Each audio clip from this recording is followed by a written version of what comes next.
there is no judicial arm in Imo State. As a matter of fact, there is no government in Imo State. Okay.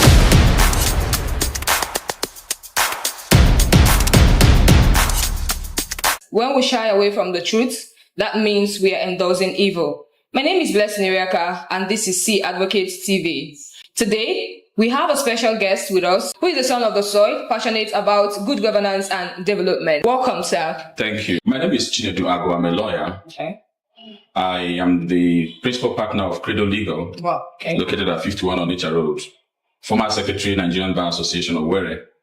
I am an advocate for good governance and human rights. I gained my master's degree from Nottingham Trent University in the United Kingdom, currently running my PhD on human rights. Let me first of all talk about people misinterpreting my piece to be very harsh and saying that it could make me enemy of government. The truth is, if that particular piece makes me an enemy of government, I will tell you that government is misapplying enmity. People who are enemies of the government are the people who are telling the government lies. Exactly. The people who are enemies of government are people who are saying, oh, Your Excellency, you are doing well in this area when he's not doing well. These are people who are benefiting from the rot of the system.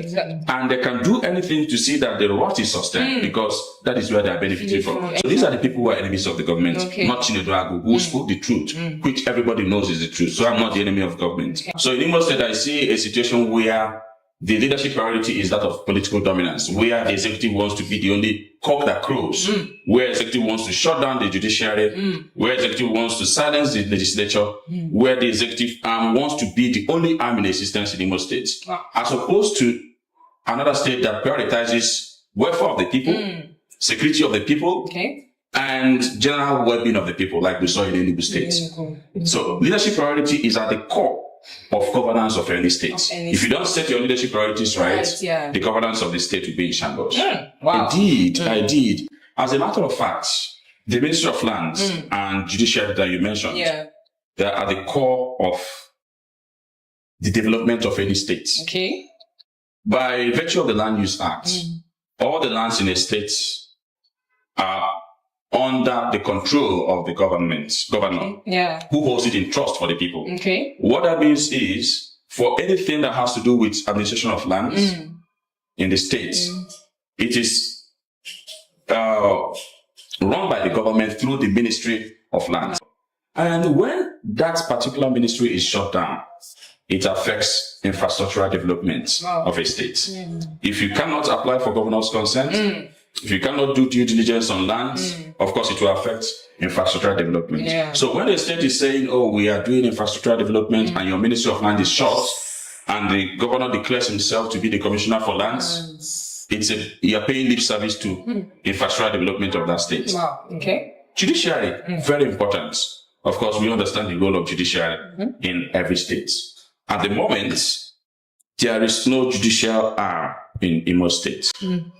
And the importance of judiciary in any state cannot be overemphasized. If your rights are trampled on, it is the courts that you run to. For instance, there are demolitions going on here and there in Imo State. At the moment, we are on vacation. There are no vacation courts where people can run to for the protection of their rights to challenge the demolition that is ongoing in the state. At the moment, the police station is busting at its seams with people who have been arrested and detained, some legally, some illegally, some lawfully, some unlawfully. There is no vacation courts where those people can run to for the protection of their human rights. So when these two arms of government are shut down, you cannot see any development going on in that state. And this is what is happening at the moment. If I have the opportunity to speak to the leaders, the areas where I think urgent reforms will be needed, number one will be the judiciary. Appoint an acting chief judge for Imo State. Without the judiciary, we don't have government. As a matter of fact, Imo State, there is no government in Imo State.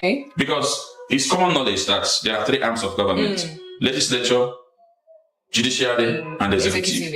At the moment, Imo State looks like a man climbing a tree with one leg. And you cannot climb a tree with one leg. We are climbing the tree with only the executive. And the executive with which we are climbing this tree is even not doing well. There is no legislature. The legislature has been silenced. They no longer do the oversight functions. Of course, if the legislature is truthful to the oversight functions, they would have called the executive to order. Why have you not obeyed the directive of the NJC? So there's no legislature. There's no judiciary. So the government, there's no government in Imo State.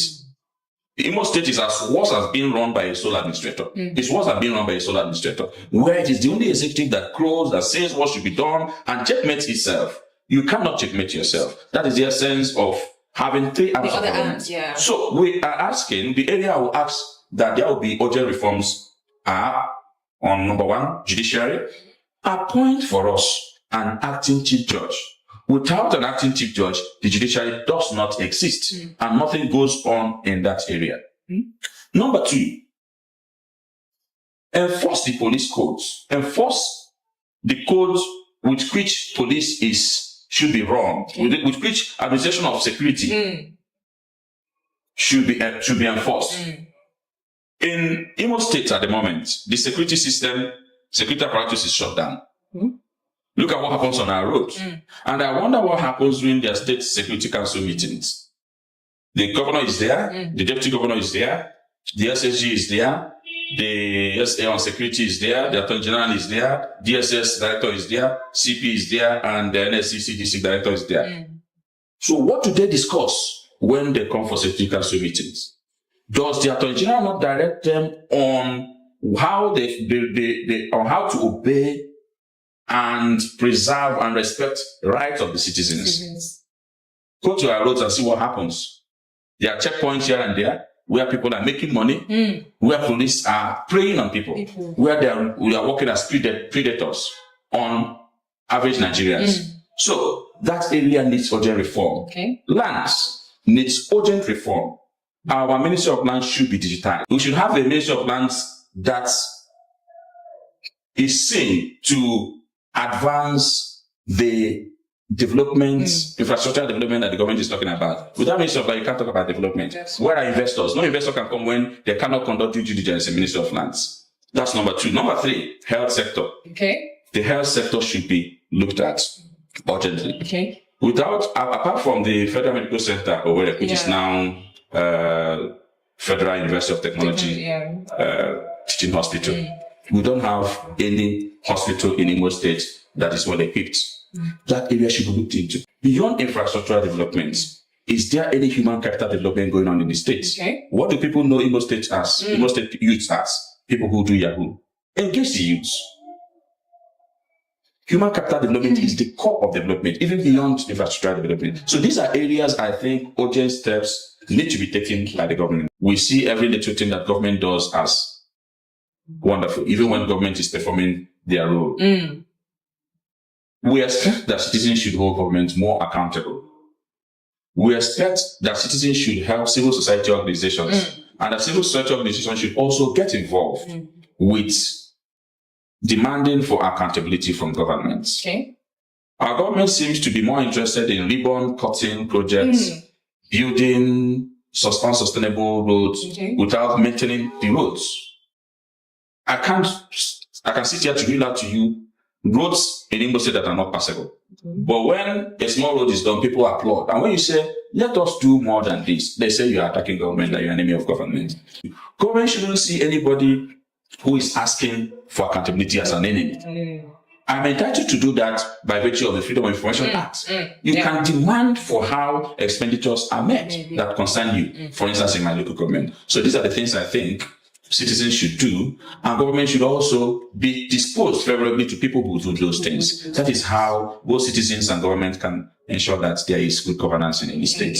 Wow, thank you so much, Barrister Chinedu Ago. And this is where we're going to call it a wrap on this particular talk. What all we are clamoring for, the long run, is for good governance, human rights to prevail, the rule of law to prevail, and for corruption to come to an end. My name is Blessing Ireka, and this is still C Advocates TV.